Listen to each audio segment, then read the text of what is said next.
কৃষ্ণ সমস্ত বৈষ্ণববৃন্দের চরণে দণ্ডবত প্রণাম। আমরা ক্রমান্বয়ে পানিহাটির মাহাত্ম্য শ্রবণ করছি।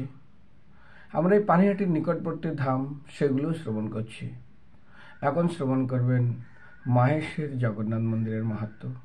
কারণ মাহেশের জগন্নাথ মন্দিরের ইতিহাসের পূর্বে আমরা জানি ধ্রুবানন্দ বলে একজন বৈষ্ণব ছিলেন, যিনি ছিলেন অত্যন্ত উদাসীন এবং বৈরাগ্য সম্পন্ন, এবং তিনি ভিক্ষাবৃত্তি করে তার জীবন নির্বাহ করতেন। উদাসীন শব্দ অর্থাৎ তিনি ব্রহ্মচর্য পালন করতেন। তো তার ইচ্ছা হলো তিনি একবার জগন্নাথপুরীতে যাবেন। তিনি জগন্নাথপুরীতে গেলেন এবং জগন্নাথের ওখানে 56 ভোগ লাগান। তার জীবনে প্রথমবারই তিনি জগন্নাথপুরীতে যান।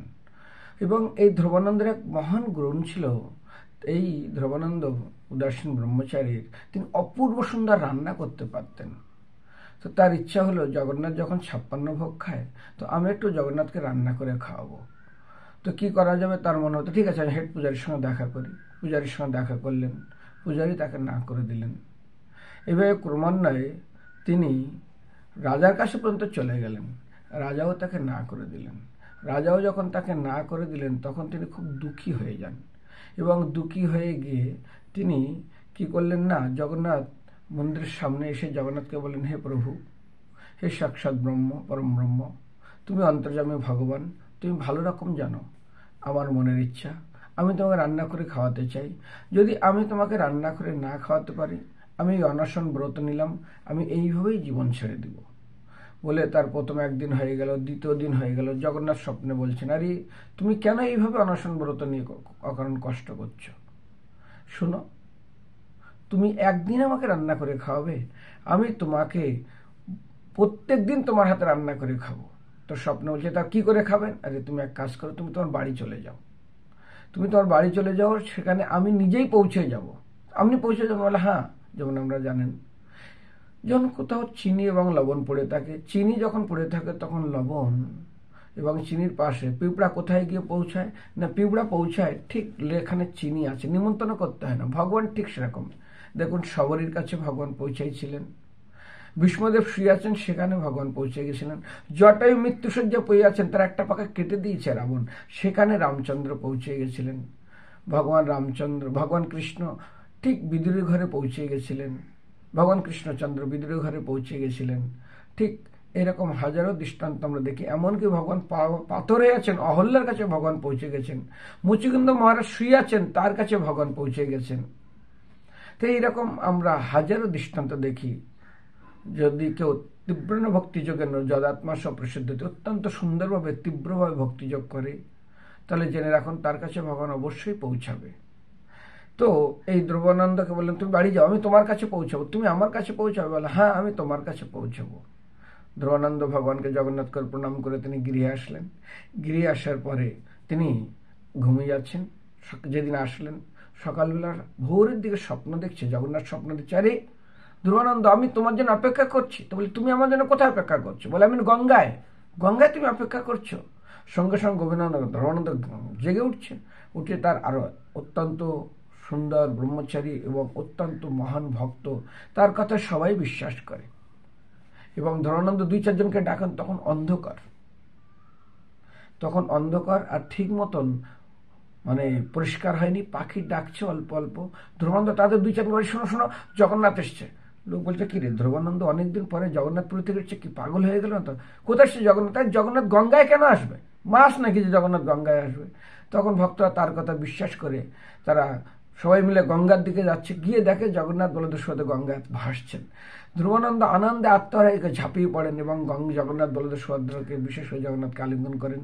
তারা নিয়ে আসেন, এসে জগন্নাথকে স্থাপন করেন, ছোট একটা কুটির বেঁধে স্থাপন করেন। তারপর সেবা পূজা হতে থাকে। তারপর জগন্নাথের মহিমা বাড়তে থাকে। মহিমা বাড়তে বাড়তে বাড়তে জগন্নাথের মহিমা এমন বেড়ে গেলেন যে হাজারো লোক আসতে থাকেন। এক সময় যখন ধ্রুবানন্দ অত্যন্ত বৃদ্ধ হয়ে গেলেন, চিন্তা করলেন, আমি কি করে জগন্নাথের সেবা করব, আর আমার শরীরও দিচ্ছে না, এর আমার পরে কে সেবা করবে? তাই নিয়ে তো খুব চিন্তা করছিলেন। হঠাৎ জগন্নাথ স্বপ্নে বলছেন, তুমি কি আমার চিন্তা করছো না তোমার চিন্তা করছো? আরে আমার চিন্তা আমি করব, আমার সেবা কে করবে? তোমার তো চিন্তা নিতে হবে না, তুমি তোমার ভজনের চিন্তা করো। তো আমাদের একটা কথা বলে না, যার বিয়ে তার খবর নেই, পাড়া পড়শির ঘুম নেই। জগন্নাথ বলছে, আরে আমি বচন দিয়েছি, অন্যান্য চিন্তন্তমাং যে জন পর্যুপশ্যতে তেষাভিনিত্যযুক্তকম যুগক্ষম বহম্মহম। আমি ভক্তের বোঝা বহন করি, আর তোমার এই চিন্তাকে আমি দূর করতে পারবো না। শোনো, কাল সকালে স্বপ্ন দেখছে, কাল সকালে সুন্দরবনে খালিজুলি গ্রামে একজন কমলাকার পিপলে বলে একজন রাঢ়দৃশ্য ব্রাহ্মণ আসবেন। সেই ব্রাহ্মণের তুমি আমার সেবা অর্পণ করবে। এই স্বপ্ন শুনে ধ্রুবানন্দ যখন ঘুম ভেঙে গেছে তখন তিনি চিন্তা করছে, আচ্ছা তাই হোক। এবং যখন সকালে তিনি দরজা খুললেন, দেখলেন একজন ব্রাহ্মণ। তুমি না, জগন্নাথ আমাকে আদেশ দিয়েছে আপনার এখানে আসার জন্য, সেবা করার জন্য। এদিকে দেখে তো ধ্রুবানন্দ অত্যন্ত আনন্দে আত্মহারা হয়ে যান এবং কমলাকার পিপারের কাছে তিনি এই সেবাভার অর্পণ করে তিনি ভজনের জন্য চলে যান। তিনি ভজন করতে করতে এই জগৎ থেকে বিদায় নিয়ে চলে যান। এখন কমলাকার পিপালায় সেবা করছেন এবং এই কমলাকার পিপালায় যখন তিনি সুন্দরবন খালিজুলি গ্রাম থেকে আসলেন, তার ভাই অত্যন্ত বিষণ্ণ হয়ে যান এবং খুঁজতে থাকেন আমার দাদা কোথায় গেল, দাদা কোথায়। খুঁজতে খুঁজতে তিনি পরে সংবাদ পেয়ে এখানে আসলেন। আসার পরে তিনি দাদার এখানে থাকেন। দাদাকে তো ফিরিয়ে নিয়ে যেতে পারলেন না। তারপরে তারা সব অংশে জগন্নাথের সেবা করলেন। এইভাবে সেবা করতে করতে জগন্নাথের একসময় খুব অর্থ অভাব দেখা দেয়। যখন জগন্নাথের অত্যন্ত অর্থ অভাব দেখা দেয় তখন কি করবেন খুব চিন্তা করছেন। তখন ধ্রুবানন্দও নেই, কমলাকারও নেই। তখন আরেকজন ব্রহ্মচারী যে ভক্ত ছিলেন কমলাকার পিপলের বংশধর অর্থাৎ রাজীব লোচন, তারও এত অর্থভাব, জগন্নাথের সেবা কী করে করবেন। তখন হঠাৎ মুর্শিদাবাদের নবাব, এক জায়গায় মনে হচ্ছে ঢাকার নবাব, তিনি এই গঙ্গার তীরে এখানে অত্যন্ত বিপদে পড়ে যান।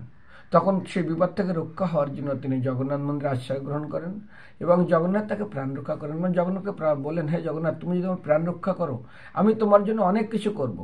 এইভাবে জগন্নাথ তাকে প্রাণ রক্ষা করেন এবং প্রাণ রক্ষা করার পরে জগন্নাথের নামে তিনি 1185 বিঘা জমি জগন্নাথের নামে পাট্টা করে যান এবং সেটা এখনো পর্যন্ত জগন্নাথ, সেই মজ্জার নাম জগন্নাথপুর আছে এবং তারপরে খুব সুন্দরভাবে সেবা পূজা করতে থাকে।